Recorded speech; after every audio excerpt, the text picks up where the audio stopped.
as men, what should we be doing in today's times to be like the best man as well as the best man in a relationship as well? What person or what woman are you with that allows you to just be you? By that, I mean, you're right about getting into these relationships and having these expectations. We have these expectations of women, and it needs to look this way, she needs to act this way. But then when we get that, what do those expectations do to us? Earlier in life, I found this beautiful woman, and she just seemed to have it all.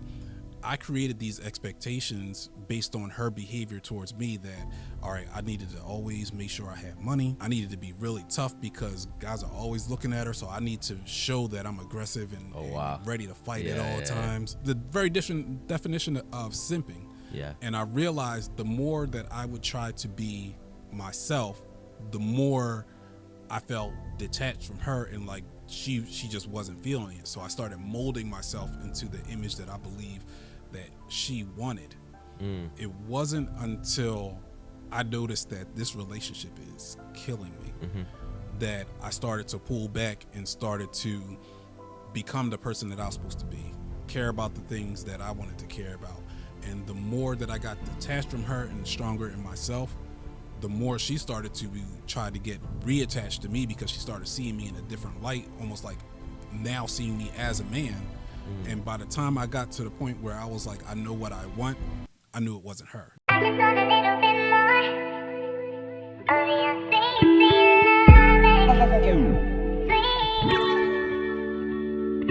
all over your bedroom floor.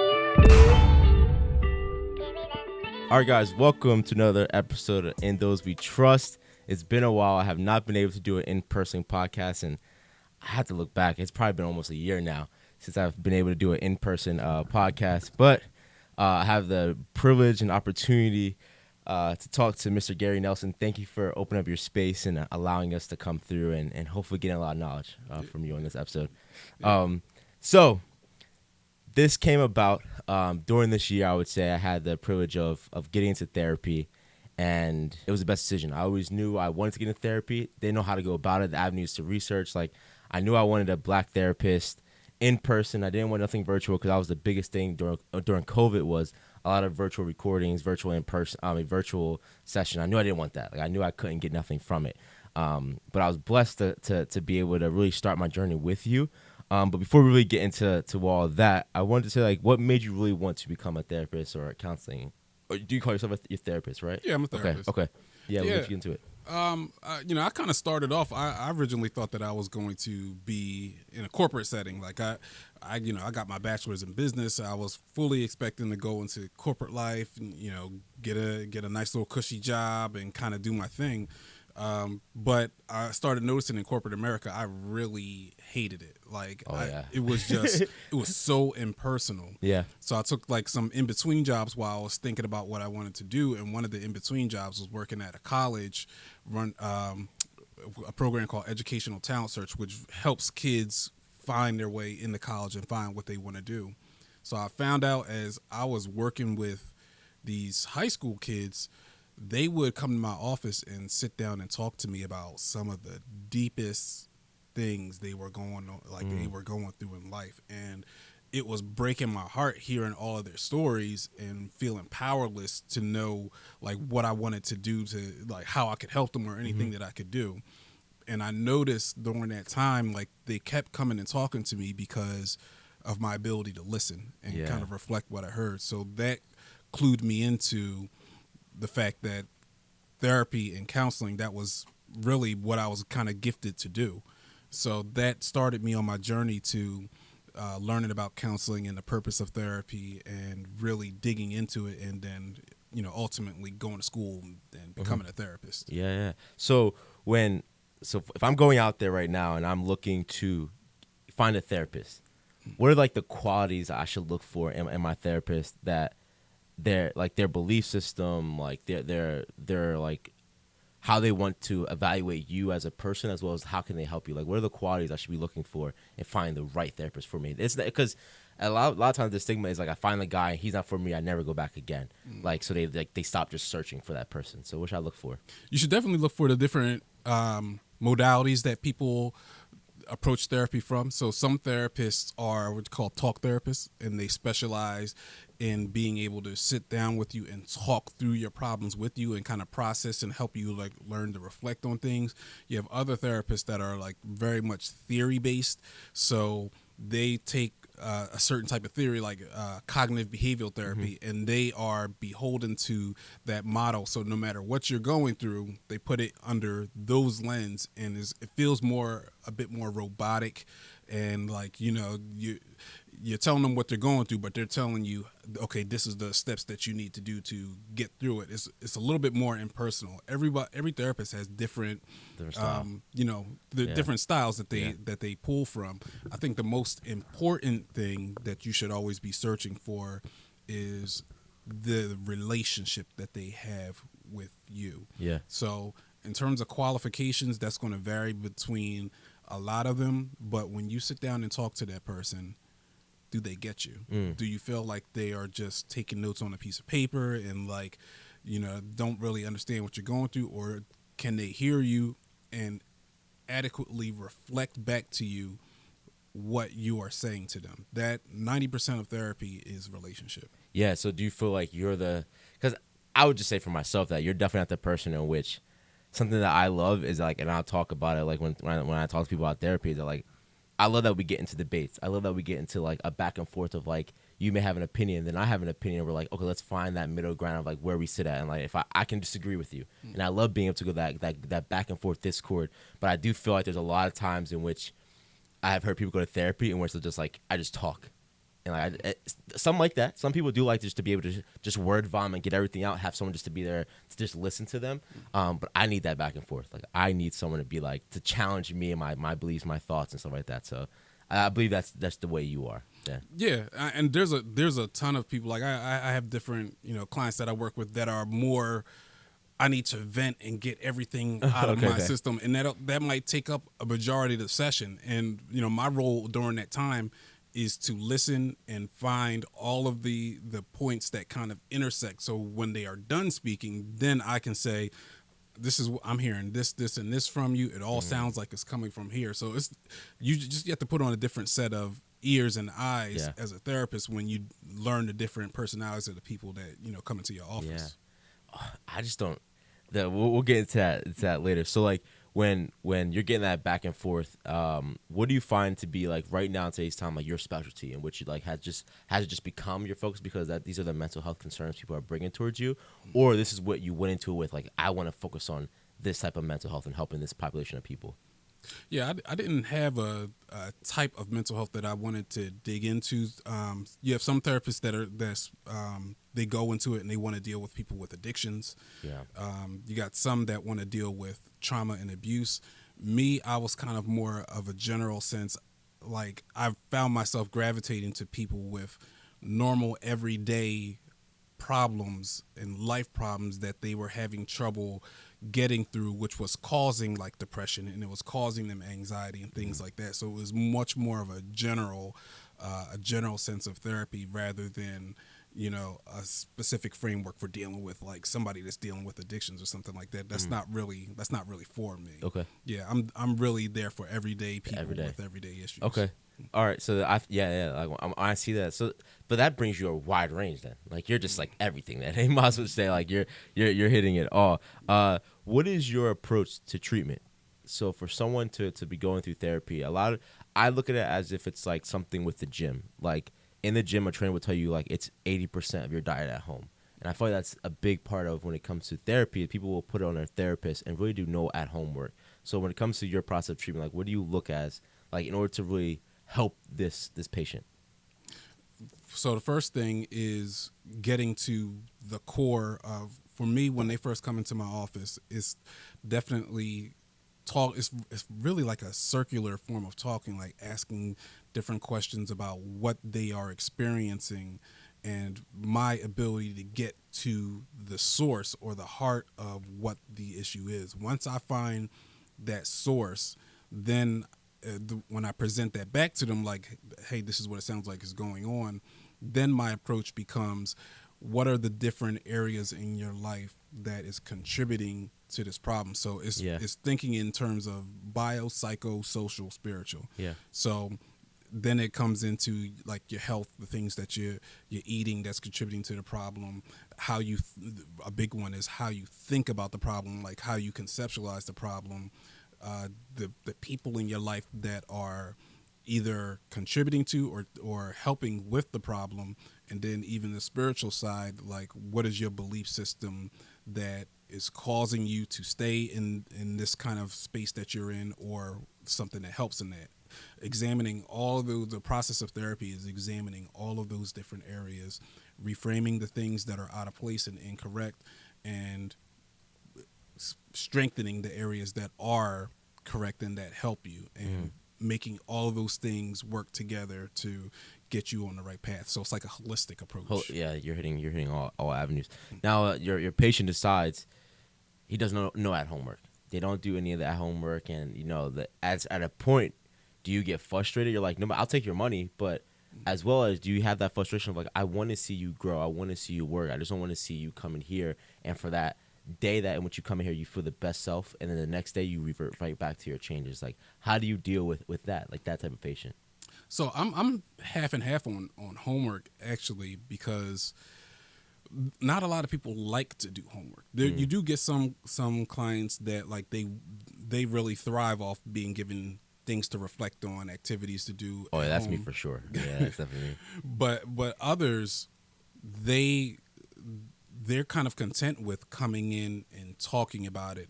And for those people, the biggest impact is, it sounds bad saying this, is like kind of destroying them in therapy. Like therapy becomes a big emotional just mess for them inside of their sessions, because you dig right into the deepest parts of what they're going through. Okay. And in those sessions you reframe those things, so it causes them to have these very emotional experiences while they're in therapy, and then that whole week when they go home, they're unconsciously processing everything that they just went through and talked about and learned.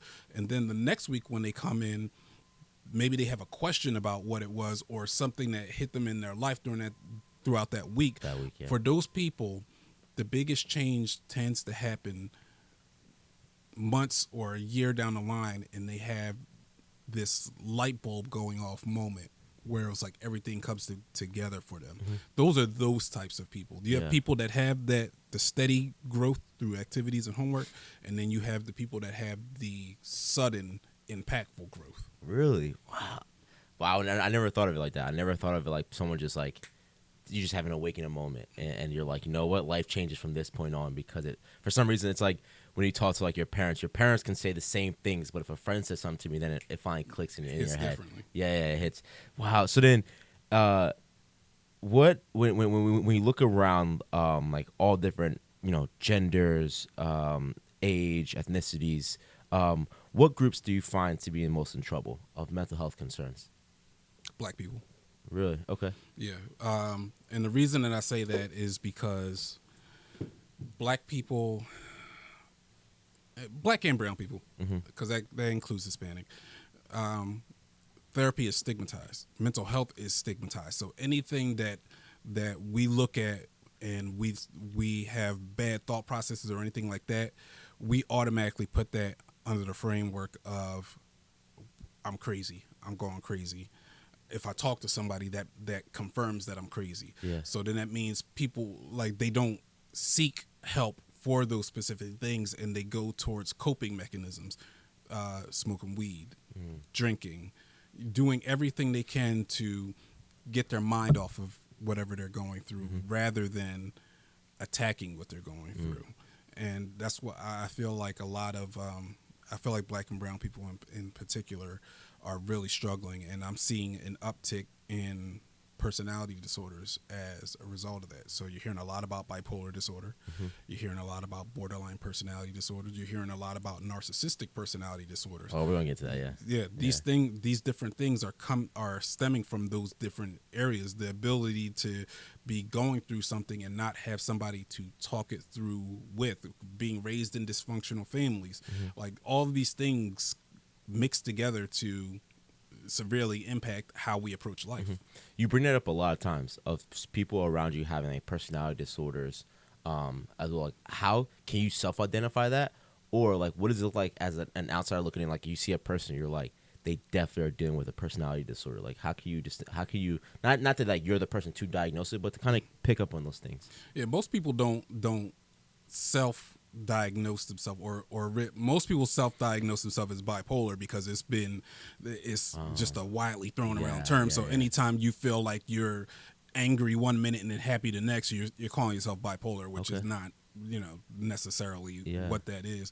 But it's one of those things where you really do need to get diagnosed with it. You need somebody to talk to, a therapist to walk you through that, because personality disorders are unique in that mental illness is one thing, like depression and anxiety. Like you get depressed. You know when you're depressed because you know the feeling of being depressed. You know the feeling of being anxious. Yeah. Personality disorder is who you are. And so that is a hard thing to, who reflects on themselves and say, this is who I am. This is the way that I think. This is the way that I approach life. Not a lot of people do that. Yeah. But when you have people outside of your life and they start to notice the patterns in your life, like, yo, you're always a really cold person. Why are you always so arrogant? Why are you jealous of other people all the time? Like when you start picking up on these different patterns and you talk to somebody about it, then it starts to come to light. Well, okay, my whole life is structured this way because I'm a narcissist. Yeah. Or, because I have borderline personality. So I'll have these, time periods when I'm just, off the rails, upset, like very emotional, not able to kind of like control my emotions. And then, then the next period I'm fine. Like those are the type, they have to be diagnosed. And that takes a lot for a person to actually adhere to those things and be like, let me discover, like, am I? Because for a lot of people, you just look at them like, oh, they're a bad person. Like, they could be a great person deep down, but they're dealing with so much internally that just being able to talk to someone. I think what's dope is I had Mr. Nelson come in and speak to the men on campus, the men and women on campus that we run at the college, a barbershop talk, and we opened it up to a men and women's debate, and we had you come in. And it's funny, a couple months prior, we had a session ran by me and Marcus called "The Mental Health of the Man." And in that discussion, it's mind you, there's a lot of minority males in that room. And for them, when I asked them, like, would you go to therapy? Would you go to talk to someone? They were just like, no. Like, I would go talk to my boy, or I would just deal with that internally. No one, out of all the students who were there, they all said like they just either internalize it or they maybe talk to a friend about it. But I told them, I was like, your friend is maybe getting their information from bad sources of, i.e. like Instagrams, all social media realms, and they're feeding you this bad information. Does it actually work? Even though you have someone just to speak to, like, you need to go to a trained professional. I was like, if you want to go for sports and you need to get training in sports, would you just go off of the crackhead that lives down the street from you and get information from them and work out from them? Or would you go to the source of, like, this guy or woman is certified to help you mentally? But I think the stigma of going to therapy has definitely lessened. Like, I think there's so many more people that are now willing to go to therapy. They see it as not such a bad thing to do in our community, but it's still there. Like, even like what scared me is like the younger generation. I was like, I thought you guys would be like, oh no, I love going, I want to go. But I feel like now the generations older than us, like my older brother and like his late 30s, is like they're the ones now that are like, oh no, now I know it's acceptable, I'm going to go. We still have a generation who's like, I'm still not going. And I thought I would never see the day that would happen. Yeah, the younger generations are becoming more and more cold. So they are giving into what they're feeling. They're lacking a lot of empathy. Like this is kind of their way of dealing with life. It's not to let me address my problems. It is let me turn off the feeling of those problems. Let me turn off my ability to care about those types of problems. So that's what we're noticing. That's why a lot of them, I feel like, don't come to therapy now or don't want to go, because it's like, oh well, kind of thing. Yeah, but that's rough. I just wish that we could like do something more for people to like get in the space. That's why I love bringing you on campus, because I was like, I was like, yeah, I go to therapy. Like, I had no problem talking about it open, but I was like, the person I go to therapy with isn't that who you're thinking in your head. Like, I would love for you to go see this person and like kind of grasp at it. And there's students still to this day that still hit me up like, yo, like, can you put me on to your therapist? I'm like, yeah, here's his website. Reach out to him. Like, he'll be open to talk to you. So that's there. In your sessions, what are a lot of the issues that you are seeing amongst like the totality of your patients? Is it a lot of relationship issues? Is it their own stuff? Like, what are you finding that has been the common theme throughout them all? Relationships. Okay. Relationships with parents, relationships with friends, and relationships with spouses and girlfriend, boyfriend type of things like that. That is so major. I've seen so many relationships that somebody comes in and they diagnose themselves as being depressed. After I talk to them for a while, I'm learning that, well, you're depressed because of the relationship that you're in, how you're functioning inside of this relationship is causing you to do things that you normally wouldn't want to do. Yeah. And as a result, that eats away at you after time. And now you find yourself this depressed mess and don't even remember when you started feeling depressed. And that's when it becomes scary because now you're no longer relating being depressed to my relationship. Now it's just, I'm depressed and I don't know why. Yeah, I don't know why. Yeah. So I have a hard, like, I think that term is, these terms today it's been great that these terms have been so normalized that people know them and use them without being scared of being called crazy, right? But I feel that there's people who have kind of took on that toll of like, I have depression instead of like, I get depressed. Like, so I have I argue with people with that who are like, oh, I had depression. I'm like, do you have depression or do you get depressed at certain points? Because that's just life. That's just being a human being, is you get depressed in certain moments, whether life is high or life is low. Like, but that's what you need in life. You need high moments, you need low moments, understand that you are a human being and you're living. But do you feel like that term just gets thrown around a lot? Or people actually, you're just seeing they actually have depression? No, there are people that legitimately have depression. Of course, yeah. But there's also people that get depressed too. Like the waters are getting muddied with that because you have people that I've dealt with people that are now in their 20s and have been depressed since they were 12 years old. Wow. So now at this point they say I have depression because it's so baked in. Yeah. And then you have the other people that get depressed. Like so in diagnosing it terms, it's like we diagnose people with adjustment disorders, with like mixed moods. So adjustment disorder with depressed mood or adjustment disorder with anxious mood. That means that what you are currently going through in life, whatever season in life that you're currently in, that is causing you to be depressed for this time period. It might be as the result of like the job you're working. Yeah. It might be the result of the relationship that you're in, but it's for a time period and you need somebody to help you through that time period. You have the other people that the depression could have stemmed from abuse that you encountered at the age of 5 years old that is now like set in, and then people that have literal chemical imbalances to where they're not producing enough serotonin in their brain, and now they have this constant feeling of being depressed and it needs to be medicated and need supplements and things like that to help get their levels to where they need to be. So you have both ends of it, but the problem is that people don't know how to identify which section they're in. Are they in the I'm depressed or I'm a depressed person right now? Yeah, like I definitely know that I have my depressed moments. Like there's definitely moments and times in which it goes up and down, like it. But I could definitely, now that I'm so self-aware, I can see it almost coming. I could be like, is this a moment in which like for me it was the holiday season. It's like, is this a moment in which if I didn't think about it, I just got to that day and it would have hit me like a train. Like I would have definitely been sleeping. I would definitely been feeling depressed. I didn't want to do anything. But I knew, okay, this is a possibility in which in other times it has made me depressed. Get ahead of it. Like get ahead of it. Start thinking, become mentally stronger. Put yourself in a moment in which like you can beat it almost. Like for me, it becomes that like I can beat this thing. I can feel better in that sense. I always said when I created this podcast, I would never talk about relationships. I would never, because I hate what we see in today's time on social media of like just the wrong guy and girl that have a podcast mic and camera getting in front of people and speaking about the relationships, but they talk about it as a as a whole instead of just individualizing it as this is my relationship. This is what I go through. This is what we do.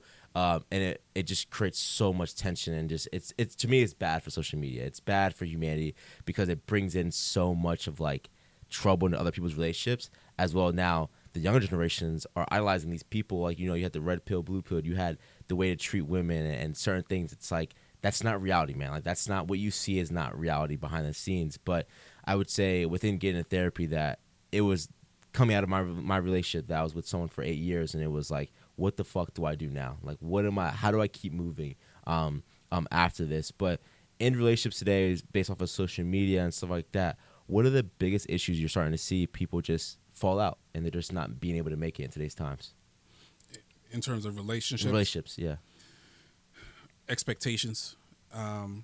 Social media has like had the greatest impact on it. Oh, that's true. I mean, you see, and what you said about red pill, blue pill, all that stuff is so true. You're watching these people online talk about what it means to be a man, what a real man in a relationship looks like, that you got to be wealthy, powerful, and respected in order to get a woman and keep a woman, and the woman that you are with needs to be submissive. She needs to know that you can leave at any point in time. And so you go into relationships with that way of thinking that you're going to have a happy relationship. Yeah, no. And the same thing for women. They're being told that you need to be treated like queens. You need to be co-equal, and like, you're both bosses, you're power couples. And if he doesn't really, respect the power that you have and listen to you, then he's not right for you. He's not a real man. All these different ideologies are clashing with each other. So nobody knows now, like, your relationship is a very individual personal thing. Sure. It needs to be formatted in a way that's based on your personality and her personality. And then you come together and you live life together. It's not like that anymore. Yeah. Relationships are just ideals clashing. Yeah. And it does become the sense of like, those expectations put a lot onto a relationship, man. Like, because no matter what, like, let's just say you have an expectation, you never outwardly say this is my expectation of you. When someone doesn't meet that expectation, now you feel some type of way. Now you're like, oh, you're not worth it to me. But you never have even.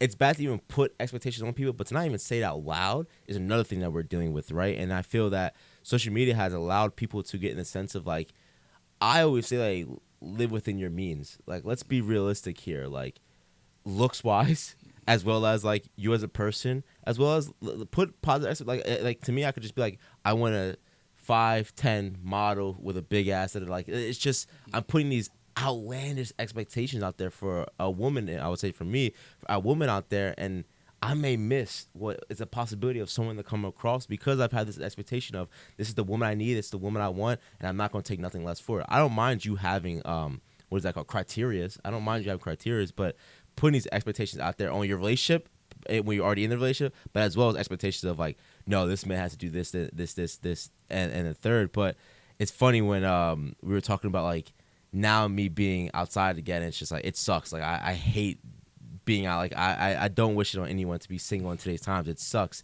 And I found that like, there's no winning for a man. Like, you can't win in today's times, and you just have to find the right woman that can allow you to win within your relationship. Because something as small as like, before it was like okay for a man to go open your door and buy you flowers. Now you do that. You buy flowers, you open the door, you're sweet, you're kind. You're met with two things. You're met with, you're just love bombing me right now, and you have to ride on that discourse, or you're a simp. Like, you're simping, you're buying me flowers. Oh, hell no, you'll be in the group chat in a second. They'll take a picture of you and be like, yo, he bought me flowers. What's up with this man? It's like, nah, yo, he's actually a good guy. But social media has taught you that, like, this is a simp. Like, so how do we, as men, what should we be doing in today's times to be like the best man as well as the best man in a relationship as well?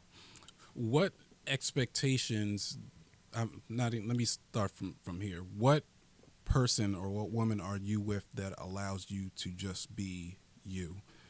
And by that I mean, you're right about getting into these relationships and having these expectations.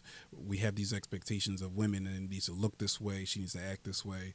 But then when we get that, what do those expectations do to us? Like, I earlier in life, I found this beautiful woman, and I was all about her, and she just seemed to have it all.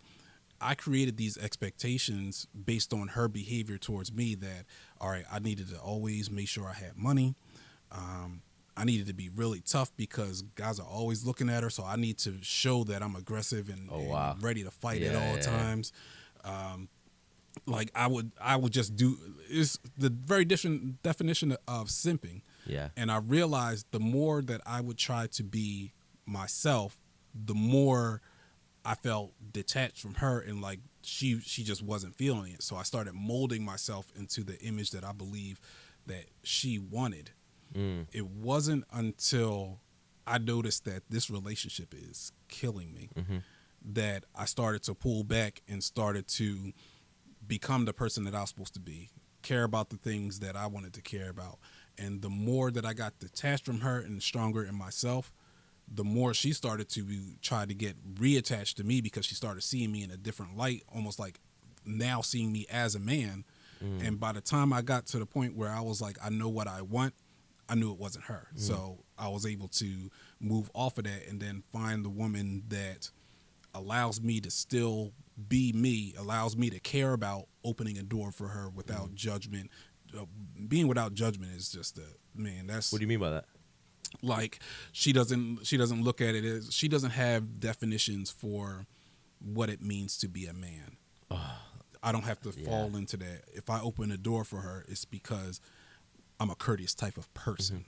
You know what I mean? If I don't fill her car up with gas, it doesn't make you a man or not to fill up a car with gas because I gave you a debit card. So if you need gas, go to the gas station and fill it up yourself. Like there's no expectations or requirements of this is what it looks like to be a man or a woman. You just exist based off of your personalities. There's nothing I hate more is than when a woman starts to say this is what a man should be, because it's like, how could you tell me what a man should be? Now you could say what I believe a good man should be to me because of what I want, but to be like, this is what a man is, this is what a man is, like I would say in the past, I got that like I wasn't a manly man. Like I don't do things with my hands. Like I went to school for a reason. Like I want to make enough money to where I could pay someone else to do that work. Like does that make him more of a man than me? And should I have to deal with you saying those words to me of like, oh, you can't do nothing, you can't fix nothing in the house? It's like, fuck you, bro. Like, and where's she getting that from? Yeah, is that who her dad was, or was that missing in her life? And throughout her life, she started determining the things that she was missing is the things that every man should now have. Like so it could be coming from the most faulty place in the world. That's why you should never listen to it. Yeah. And I think the same goes vice versa. Like, I should never tell a woman how to be a woman. I should, in my eyes, like I can say, like, I want my woman to be respectful when she's out in public. I have no problem with that. But I can't tell you how to be a woman. I can't tell you as a woman how to raise a child. Like, I can only say like what's good as a human being. This is good and this is bad. Be a good person. But as a woman, you know womanhood. You know what's best between your community to do best for women. But I just feel like as a man, like you just can't win. In no aspect can you win today. Like, I mean, you get called of course in my family you always will have like me being a light-skinned guy with long hair and like something like that, which is like, you're gay, bro. The stuff you do is gay, right? But then you deal with that as well of like you're sus, or like it's an ick. Like you deal with that a lot of like, yo, you smoke hookah, that's an ick, that's sus that you smoke hookah, that's gay, that's fruity as hell. Or like certain things you do, you're like, what can I do as a man just to be myself? And I think that we've kind of put ourselves into categories to fit the mold of what we think that woman needs from us. Instead of just, like you said, being true to ourselves of like, if you like me for me, I appreciate that. Let's figure this thing out. But if you don't like me for me, then we can't do this because I'm not going to fit the mold you need and what you think a man should be. So I think that relationships in today's times are in such trouble. But the word of the year, I would say, is narcissism. You're a narcissist. They don't even know what the heck the word means. No one knows. In my opinion, I didn't know what it meant until you came in and did a speaking at the school as well of like, he's a narcissist or they're a narcissist. So I know you said that there's a list, and then if like you're 5 or whatever of these 9. So can you break down what an actual narcissist is? Yeah, so everybody's using the term narcissist. And most of the time they're using it now if they feel like somebody's arrogant and they feel like somebody is gaslighting them. Typically, that's when common people say they come across a person that's a narcissist. In reality, there is a set of 9 different points of a person that 9 different personality traits that makes a person qualified to have narcissistic personality disorder, which is a lack of empathy, grandiosity, which is this belief that they are more than who they really are, believing that they're greater than who they really are, being envious of others and believing that others are envious of them. Arrogance is also, or haughty, we call it haughty behaviors. That's another part of it. Is interpersonally manipulative. So everything that they do is for their own gain. Even when they seem like they're doing something nice for you, if it always boils down to how it actually benefits them, that's being like interpersonally manipulative. So you have those different traits, and there's a total of 9 of them. If you have 5 of those traits on a continual basis, and what I mean is continue, like these are the things that's baked into your personality. You're constantly like this. Then you can start to be looked at. You can fall under that criteria of being a legitimate narcissist. Most people fit 2 or 3 of those traits at any given time. That doesn't make you a narcissist. That just means you got some personality issues you need to deal with. But because we don't know the true scope, people that have dealt with narcissists before, or people with narcissistic personality disorder, they know when they come across another narcissist. It is very, very much defined. Most people have not. So if you got 5 different criteria points and the person is consistently like this, and the tools that narcissist uses is the gaslighting and the love bombing, meaning when you first meet them, they make you feel like you're the only person in their life, you're the best person in the world, you're put on a pedestal, and then you start to notice that you try to keep that perspective that they have of you, of being on this this high pedestal. And because of that, when they say that you disappointed them, or they're starting to look at you different, you get panicked and you're like, oh no, they don't love me the same anymore. And you start, acting a certain way because of that, trying to keep their love. Then that's a good indication that you've been love bombed, because now you're trying to keep this unrealistic expectation of what it means to, be a partner with them. And then the gaslighting is like, all the different I hate things. that so much. I hate that word too. Like, you're gaslighting me. yeah. And now if somebody is always causing you to question the reality that you're in, that's gaslighting. But if they're using it to fit their own particular narrative at this moment, that might not necessarily be gaslighting. Gaslighting is incredibly powerful for those people that have encountered it, because it makes you question the foundations of who you are as a like you person. said, like your reality, like for a lot of people out there, simply put, is like when you're in a relationship or anything, you may be like, I know I'm not crazy. You're always saying to yourself, I know I'm not bugging, I know I'm not crazy, but you're always wrong. And you're like, I'm living in this world, like there's no way I'm wrong or I'm crazy every single time. And now you're asking everybody, you're calling everybody, and you're running the scenario by them like, yo, I'm not bugging them, like that's what starts to happen. And that's how you know you've been really gaslit. So is it possible that a person may have not been a narcissist before a relationship, but they get into a relationship now and they become one? Like, is that something that you see sometimes, that like in a relationship they become a narcissist and they're able to break away from it, or they just now have become a narcissist and they carry that throughout their day to day, and they carry that within every relationship that they may move on to? I think most people become narcissists based off their family system. So it really comes from being raised in dysfunctional family systems. So alcoholic father, abusive, traumatized mother, things like that. Being raised in dysfunctional families really breeds personality disorders.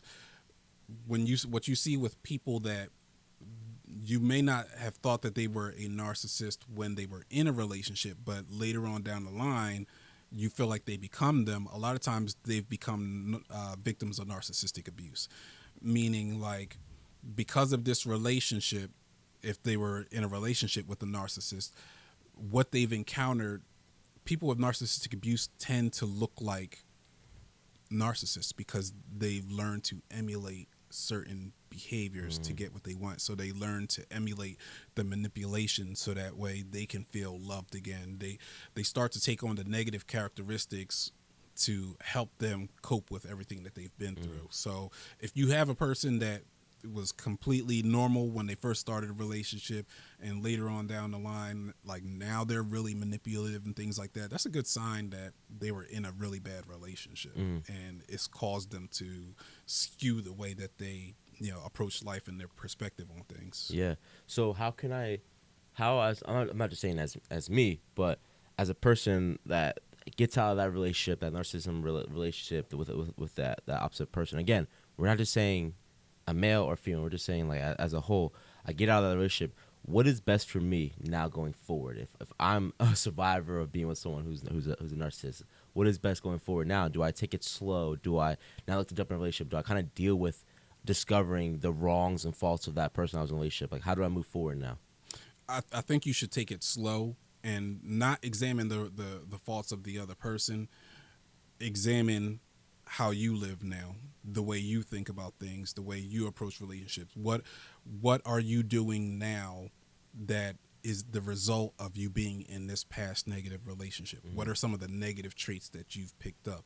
And then how do I avoid or correct these negative thoughts that I've had and these negative traits that I developed? How do I deal with them so that way when I'm getting into the next relationship, I'm not creating expectations based on the hurt that I just encountered from the last person and trying to shape this person in a way that it's like I want to make sure she or he is not going to hurt me. So in order to do that, I got to make sure that they always know like I'm going to leave at any point in time. Like we start to develop these different rules and norms and stuff like that to make sure that we don't get hurt again, not realizing those things that we're creating are really different forms of manipulation. Yeah. So yeah, take it slow. Yeah. So when in today, I mean, forever, you've always heard that relationships are work. They're a job. They're hard. They're going to be hard. You have to work through it. But at what point do you say this is too hard? I'm walking away from this. Like, I think that you hear people talk about like, let's go to therapy. I mean, you're seeing boyfriend and girlfriends going to therapy, and they were only together for a couple of years now. You're starting to see that trend happening. So when is that a certain point in which the biggest advice you've given me is it's not work. It shouldn't be hard. It's going to have its moments, but it shouldn't just be hard for a long period of time. So how do you know what, this relationship just isn't it? I need to leave. Yeah, I completely reject the idea that relationships or marriage is supposed to be constant work and it's supposed to be constantly hard. Like when the two of you come together, you become one. Like if it's not easy to, like if you're not progressing with each other for a certain purpose in life, why in the world are you married? Like if you just got warring ideals, then yeah, that's going to be a problem. But if you are on the same page and headed towards the same goal, there's not really much to get into it about. Yeah. I think if you are in a relationship and out of 7 days in a week, 4 days you are going at it or has some type of disagreement, then there's some foundational problems inside of your relationship. Facts. The way that the way you constructed the relationship, the values that you have, knowing what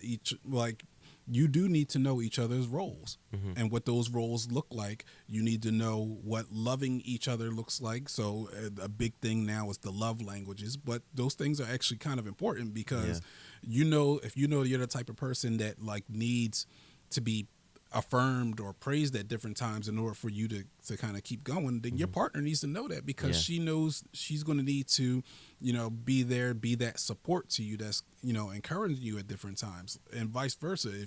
If she's the type of person that she feels most loved when like she receives this little gift that's like, I've been thinking about you, then you got to incorporate that into how you approach the relationship. So those are easy things when you really think about it. But if you're arguing 4 days out of the week and like it's just like you two don't feel close to each other until after you've had a big blow up and now you've had the makeup sex and like for those next 3 days like everything is on cloud nine, that's a huge indicator that something's fundamentally wrong in your relationship. Man, that's a reality. That is definitely a reality for those out there, because you get told from generations and generations prior, like your grandparents, your mom, your if you're blessed to have a mom and dad in the same household, of like it's going to be hard. And one thing that's pretty cool that I'm starting to see now is that, like, I see our parents, like when I talk to my friends that have, like, that grew up in a 2-parent household, and I'm like, yo, did you ever see your parents argue? They're like, maybe once or twice. And I was like, wow, like, I love hearing that there's more people out there that, like, they grew up in a household in which they never saw their parents either fight. So it is a possibility of, like, there are more people out there who have definitely seen a great household and don't have that trauma of growing up in that. But how much is of your childhood traumas at fault into which, if it's never addressed, come up still in your adulthood life? Oh, I mean that's as close to 100% of a problem as there is. Like, Really? the things we go through in childhood shape the way that we think and the way that we feel, the way that we behave. So, the different things we go through in life. Now, you go through something when you're 5 years old. When you're 25 years old, if you had never addressed those things that were going on and they've now had time to take root and to shape the way you think and act, when you're 25, you're going to be pretty messed up. Yeah. Like, it's very hard to, like, because then you got to dig through it and find, where did these problems start? Where was the origin? It's hard to do that when you're 25, trying to, cycle all the way back to when I was 5 years old. Yeah. If this person was 5 years old and, they had counseling, they're addressing what's going on at that time period to be able to reshape them in a more healthy way.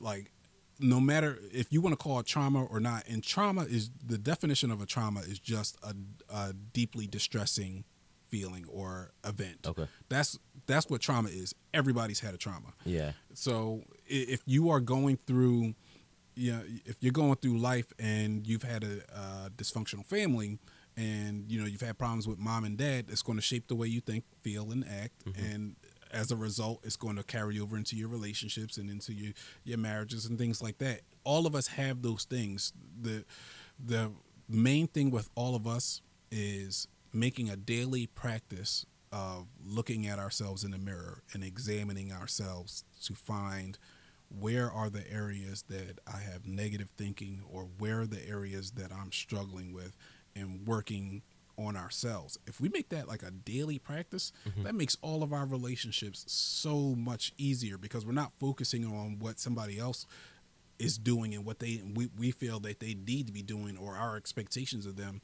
We're like turning inward, like, no, how can I be better? How can I fix this negative way of thinking? And it just makes all of your subsequent relationships so much simpler. But so I'm trying not to speak from personal experience, but let's just say for me, for instance, like, the relationship I had with my mom was amazing, and then we had our disagreements, and I found that, like, where I was at fault was looking to deal with how that affected me.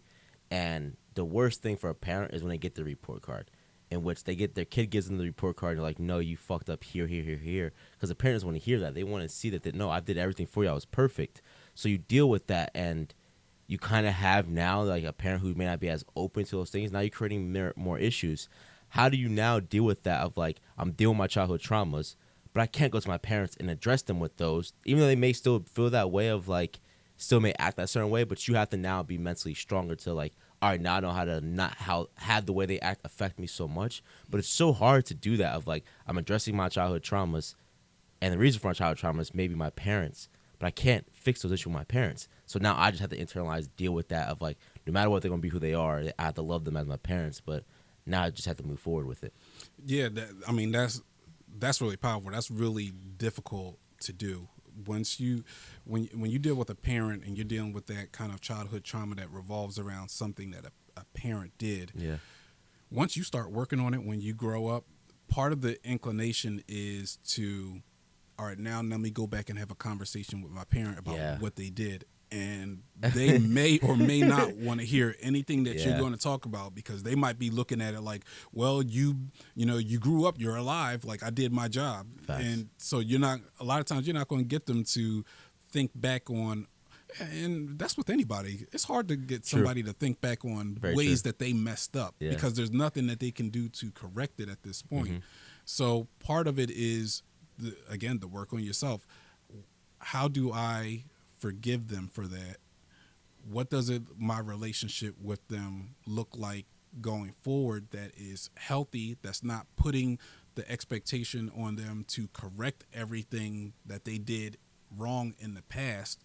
And how do I make sure that I don't keep the residual effects of like the way I felt about them or the way that I felt about that event? How do I make sure that I don't put that on my kids? How do I make sure that it's not creeping up in my relationships? Wow, yeah. And that's why that daily self-examination is critical. Yeah, because now you're just doing generational trauma. If you're never addressing, you're just passing this shit down to you. And that's kind of what happens. Is it gets passed down. Again, I'm not speaking personal here. So, Yeah, but please. even it falls down to this. Even some of the simple things, like for instance, I didn't, not saying myself, but like I didn't have a father present. My dad, my dad was only there when something good was happening, or like a birthday. He just sent me a card and had some money. So as a result, I grow up with that resentment, and I'm like, when I become a dad, I'm going to be at all of my kids' events. I'm going to make sure that I do everything with them.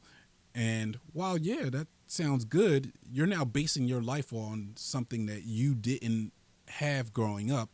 And that may not be what your child needs, because what if you become now a helicopter parent that's trying to direct every aspect of your child's life, and now they don't have the ability to kind of develop their own sense of self and like how they want to navigate in the world, because you're busy telling them you need to do this, and this, and you're hovering over them. So while we need to really come to the realization that like a lot of the ways that we're approaching relationships and kids in life is based on what we didn't have and what we felt like we needed and what we want. And, that's not necessarily right. Yeah, that's a good point. And I would even say, like, it's funny, like, just looking at myself, is that, like, with my parents, I was able to be like, you know what? I don't need to hold them accountable for certain things. I understand that that's what happened. It is what it is. I can move forward. But when I moved to like my personal relationships moving forward, I found that like I'm like, no, I need you to understand and be accountable for these things instead of just being able to just move forward. If I go with them with that perspective, like how I went with my parents, and then going forward within like any personal relationships or anything that might go forward, it's a huge difference. It is. You look at it very, very differently. So then if now I'm looking and I have friends and people out there who may be dealing with like, I think people think of like when I don't need to go to therapy because I don't have nothing huge, grandiose going on that I need to like engage into therapy. What are signs or what are some things that I should be able to like, if I'm looking internally, do I need therapy? If I'm questioning, do I need therapy? Like, I really don't have nothing going on, but maybe it could help in certain aspects. Could therapy just help everyone? Even if it's once every 3 months you go. Yeah, therapy is for everyone. Like we're getting thrown off by the word therapy because it's like automatically thinking like there's a problem there. Some people come to therapy, some people come to my office and they are completely fine, but coming to therapy gives them the chance to kind of offload some of the things that like they've gone through in life, whether it's traumatic or whether it's just something that happened during the week that they want to talk about. Like therapists are literally there to walk alongside you inside of like walk alongside you in your life. Really, their function is to what in religious terms the church was supposed to be. We were, as a people, we were supposed to go through life like sharing our burdens one to another and walking through life together to make it easier for us to navigate life. That's the entire purpose of a therapist now. And so when you think about who needs it, the people that are really sick and struggling and mentally ill need it. The people that just want to make it through life and navigate things in a healthy way, they also need it. Because it's beneficial. You can really look at it as like having a partner to go through life with. Yeah. We're coming up on the end here, but one question I always have for a therapist is like, who is a therapist therapy? Like, who do they go to for therapy? How are you able to like disconnect when you deal with like, everyone that's going on? Like he couldn't be like, oh, how's this person? Like, the names, you remember situations, stuff like that. How do you still stay mentally sane when dealing with all that? So therapists should always have a therapist or like a supervisor, because it's good to have another set of eyes looking at kind of the things that you're dealing with and how you're approaching somebody else to make sure that none of your stuff is getting into it. But the main thing for therapists to stay sane and to stay okay is that biopsychosocial spiritual is what they're eating, their daily regimen in terms of like if they wake up and pray, if they wake up and work out, their social, how they are socially, who are the friends in their life, are their friends encouraging, all of those, it's the holistic things, because when you are carrying so many other people's burdens, if you are managing that by drinking yourself to sleep every night, or like when you get done a session, I gotta smoke because that's what helps me deal, like those are the negative ways of dealing with things, and eventually it catches up with you. So you need all of those healthy coping mechanisms, a sense of discipline, the right family and friends in place, like working out. You need those things constantly in order to keep yourself sane. Yeah. So one last thing that you brought up was vices. I always say that every man should have a vice, which is like women as well. Like every person should have a vice. When does a vice become bad? When you say a vice, what do you mean? So like I'm someone that like I don't drink, I don't smoke. My vices I would definitely see at the gym, as well as I smoke hookah. Like that, if you want to say like what one of my bad vices are, it's definitely smoking hookah, right? So like I think that if it's a good vice, you know what I mean? Like let's say a vice for someone is like they only drink on the weekends. Like what are like, is it okay for people to have vices? I think I feel like everyone would just off themselves if they didn't have a vice, in my opinion. So everyone is always going to have a vice or something that they're inclined to do that's not good. Yeah. So for those things, for the things that are not good, that's going to be something that you have to consistently work at and try to defeat. That's without a doubt. Yeah. Good vices, I wouldn't probably call them a vice. I would call them like coping mechanisms, because that's what essentially it is. Okay. Everybody should have those, because the good ones, like the exercises and the eating rights and prayer and things like that, those are things that help you combat the bad vices, and help you combat all the other things that you're going through in life. You're right. I mean, those, to me, that's of primary importance. Yeah. Awesome, man. Well, what are some last key takeaways you want to provide the audience with when it comes to therapy or mental health, whatever it may be, to really lead them off of like the new journey they should be taking? Especially it's going to be a new year, so really go underway those things. Yeah, we're living in a society, we're living in a world now where it's getting darker and darker, and we are realizing that we can't navigate life alone. We can't do that anymore. Like it's not possible. We need somebody that's in our corner. We need somebody that's encouraging us. We need somebody that helps us examine the way that we think about things. So that's the purpose of a therapist. Find a good therapist, somebody that aligns with your belief system and your values. Yeah. And hold on to them. Maybe it's not a therapist. Maybe it is a really good friend that has a sound mind, that is that carries a peace with them, that is really encouraging. If they are a great source of strength for you, then lean on them too. But don't discount a therapist just because you think it's something that deals with mental illness, because that is not the case. So just find somebody that you can walk alongside of in life and hold on to them. Wow, yeah, and that's harder than said than It is is very easy, difficult for sure.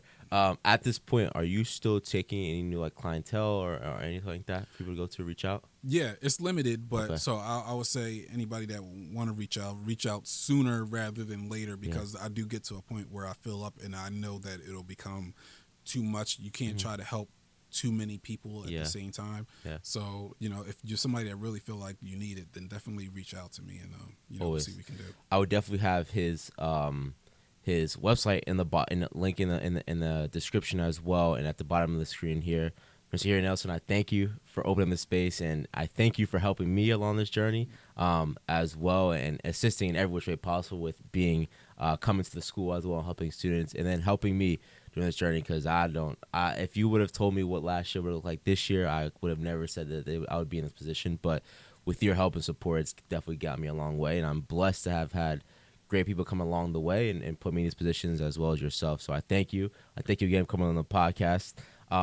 Guys, please make sure you go out, subscribe to the YouTube channel and Those We Trust. Please listen to us on SoundCloud, Apple Music, Spotify, Amazon podcast as well. We're everywhere. Please hit that subscribe button. I appreciate you guys. Trust up. Thank you again. Thanks for having me.